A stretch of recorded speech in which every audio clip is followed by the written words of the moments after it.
All right, today we're going to look at the fall of Rome. As we've talked about, Rome started as a republic, did some pretty remarkable things as far as government goes.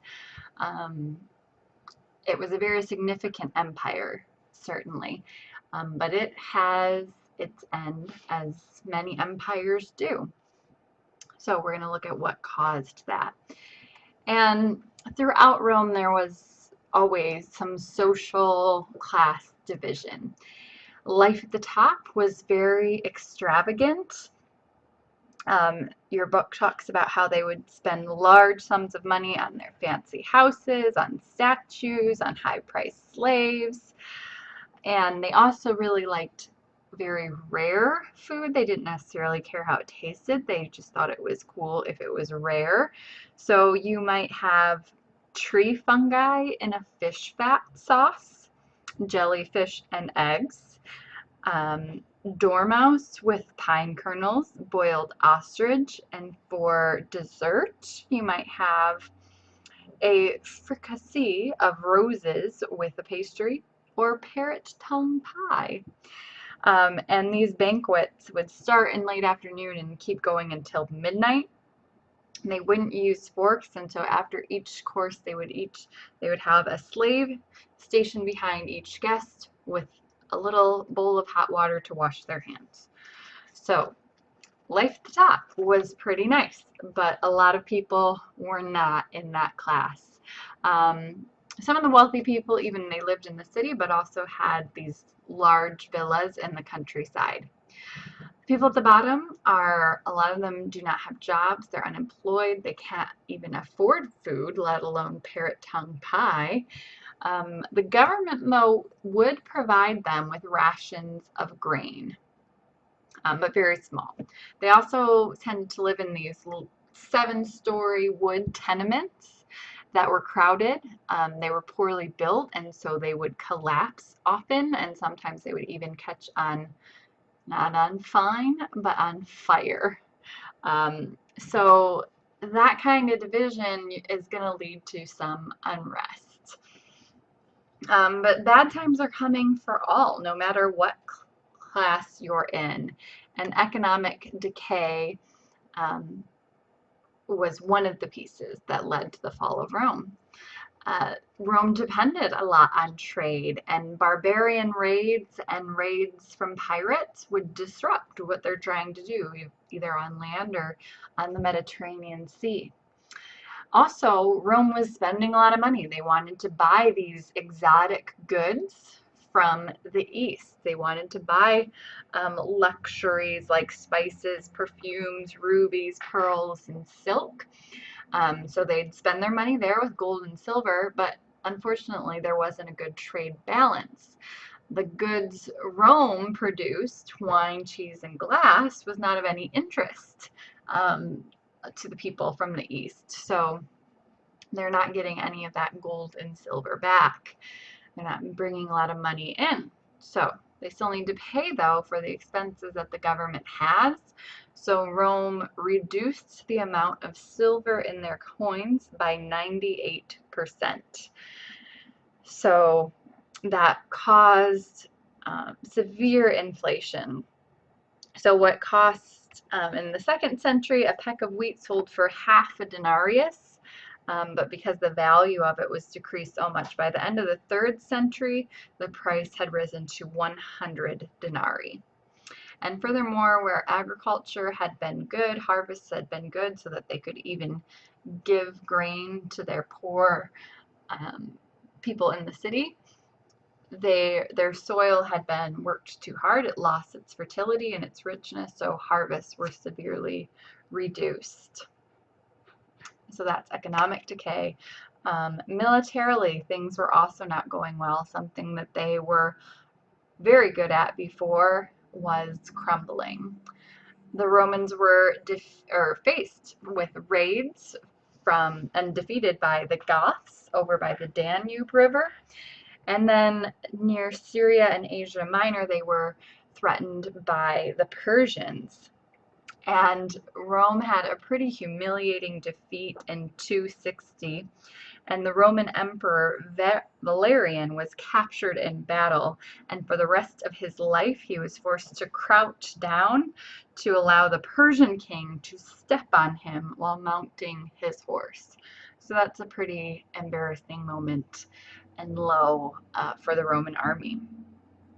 And then the soldiers who had fought for patriotism proudly before and were very dedicated, that idea of gravitas, that loyalty, was dwindling away. They wanted money, right? Because generals had begun to reward their troops with money and land, and so they wanted more and more money as time went on. So emperors even started recruiting barbarians, non-Romans, for their army because they would accept less pay. But obviously they're also going to have a lot less loyalty and not really be trusted, especially as barbarians start to raid Rome itself. Politically, they were also struggling. In the early days, again, Romans would happily sacrifice their own lives for the Republic, for the good of Rome, but they started to become indifferent to where they lived. They didn't really care. Serving as a government official had once been an honor for people, but now it was kind of a chore because a lot of government officials would have to pay for the city services out of their own pocket because there was very little tax revenue coming in. So there wasn't a whole lot of appeal in that. The army leaders were really the only ones that were interested in politics. And there were 50 leaders appointed in 50 years, and that in itself was a dangerous job, and could lead to corruption, jealousy. 17 of those 50 were murdered, and 2 were forced to commit suicide.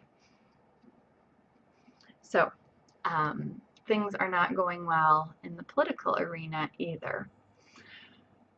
But we do start to get some hope. There are 2 emperors that come along and really help to try to get the empire back on its feet. Diocletian is the first. Some of the things that he tried to do, he doubled the size of the armies to try to, again, secure the boundaries of the empire, which is good. You needed that protection, but it led to a tax increase that the people, had trouble paying. To reduce inflation, they put price and wage controls on goods, so the cost was fixed. Everywhere a bottle of wine or a haircut had to cost the exact same thing. But that's not really its true value necessarily, so this often fails because it doesn't seem fair to people. He also wanted to restore some unity, and so he wanted to restore the loyalty to the Roman gods. So he ramped up persecution of the Christians who were speaking out against that. But Christianity still continued to grow, maybe even because of the persecution. He also wanted to increase the prestige of the emperor because it had become kind of a joke. I mean, this poor guy, before got captured by the Persians still had a lot of respect for their king, and so he copied the manners and costume of the Persian ruler. He would wear purple robes embroidered with gold, crowns encrusted with pearls, and scarlet boots. If you came near the throne, you had to kneel down and kiss the hem of his robe, so to bring some respect to the emperor position, which had become somewhat of a joke. And one of the more significant things he did, he realized that Rome was way too big, and so he divided the empire into an Eastern and Western empire. So on the Greek-speaking east, that has Greece, Asia Minor, Syria, and Egypt. And then in the west, Latin-speaking Italy, Gaul, Britannia, and Spain. So these things worked out fairly well. Diocletian ended up retiring, though. He did help put the empire back together just a little bit. Unfortunately, civil war broke out after he retired, and there were 4 rivals competing for power. Constantine was one of them, And so they were battling it out. And before he went into battle, marching across the Tiber River to beat his chief rival, so he was going up against this chief rival, and he decided to pray to God for help. And the story goes, while Constantine was thus praying, a most marvelous sign appeared to him from heaven. He said that about noon he saw with his own eyes a cross of light in the heavens above the sun, and bearing the inscription, "In this sign, conquer." So the next morning he had the Christian symbol painted on all of his soldiers' shields, and they were victorious. And Constantine was victorious. So in the next year, he issued the Edict of Milan, where Christianity became legal, and he became a Christian. It wasn't until later on in 395 the Emperor Theodosius made Christianity the official religion of the empire. But this is significant, just making it legal. And then Constantine also moved the Roman capital to Byzantium, which is in current-day Turkey. And it's also, its name ended up being changed to Constantinople, just like Constantine. And this was helpful because it was in the center, a crossroads for trade between the Black Sea and the Mediterranean Sea. It was easy to defend. I'm going to link a video that talks about the amazing walls and defenses and just how awesome they were, so you can watch that if you're interested. And it also, whereas Rome had been very pagan, Byzantium was a Christian city. And really the eastern half of the empire had been more prosperous financially. So it moves Rome, and moving the capital there helps to boost things significantly for the Roman Empire, but they're still going to fall. We'll have more details on that later. Thanks for watching.